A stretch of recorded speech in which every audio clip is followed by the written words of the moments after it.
What's going on, guys? Welcome back to another video here on the Samurai Sports Network, and today we're going to be talking about the Miami Dolphins preseason game, well, the recap game that they played against the Baltimore Ravens last night. Now, there's not really a lot to go over that we already haven't gone over. I mean, we could easily go into the third and fourth string defenses that aren't producing. I mean, when it comes to doing stuff for our, the defense under what Matt Burke wants them to do, it's just not working. So the third and fourth string defense is not really doing what we need them to do.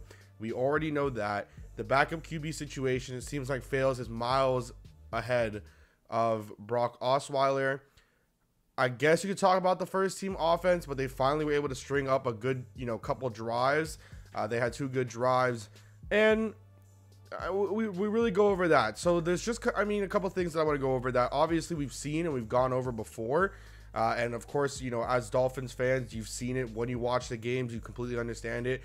I mean, yesterday I wasn't able to make a video because I was, with friends. I was watching the KSI fight, and then I went to Flanagan's and all this other stuff. I was watching it while eating dinner at Flanagan's. They didn't have it on at first when I was looking at one of the TVs, and then the other TV had it. So it was pretty nice. It was pretty good, enjoyable, stuff like that. But I came away with three really easy takeaways to follow.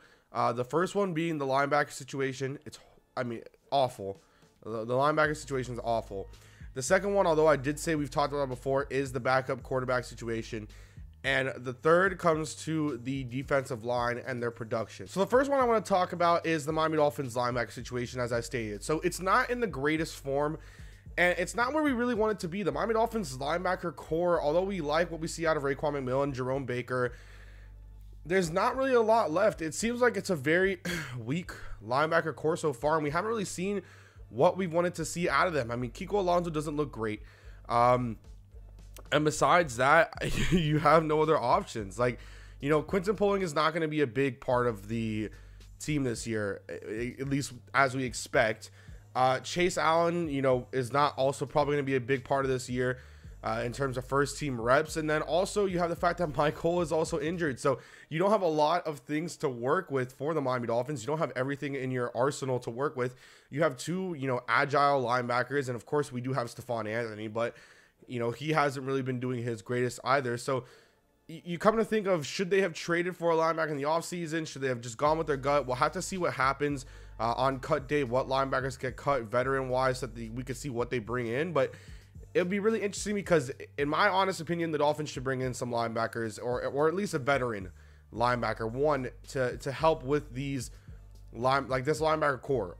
We'd like to see and we'd like to hear from the coaches that Kiko is back in form, but it doesn't look like it. And you could tell by what he did yesterday, even though he said he was dazed and it wasn't really a concussion, he went to a different sideline, which is kind of funny, to be honest. So the linebacker situation is one thing that came out very, very prevalent to me and something that we have to get a fix for. The second one, obviously, I said the backup quarterback situation. Now, it's really David Fales against Brock Osweiler, and although some of us do think that Bryce Petty is better than David Fales and could have some more upside and some more potential than David Fales does, right now it's really a Fales versus Osweiler race, and Fales is miles and miles ahead of where Osweiler is. And that's not saying that Osweiler is a horrible quarterback, because we like to, get on Osweiler and say that he sucks, especially when he wasn't even on the Miami Dolphins. And a lot of us don't realize that he's a better quarterback than we could have been.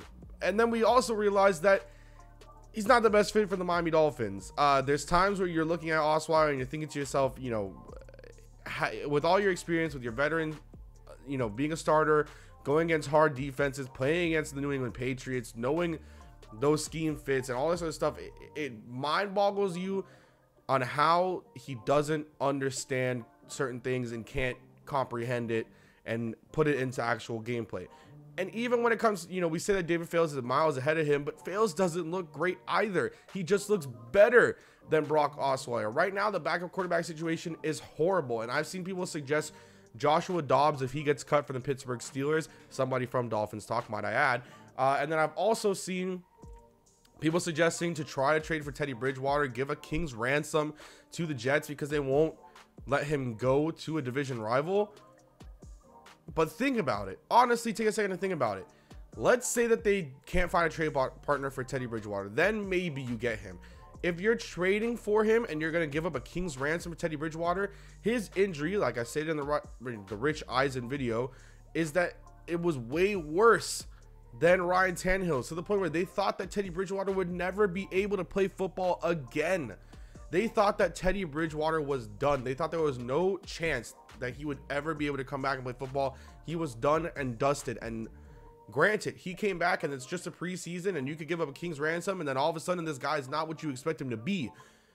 But I don't think it's the greatest idea to give up a king's ransom. Now, if he gets cut, that's a different story. If he gets cut, I would say maybe sign him. Yes, we tried signing, or we should have signed him in the offseason to begin with.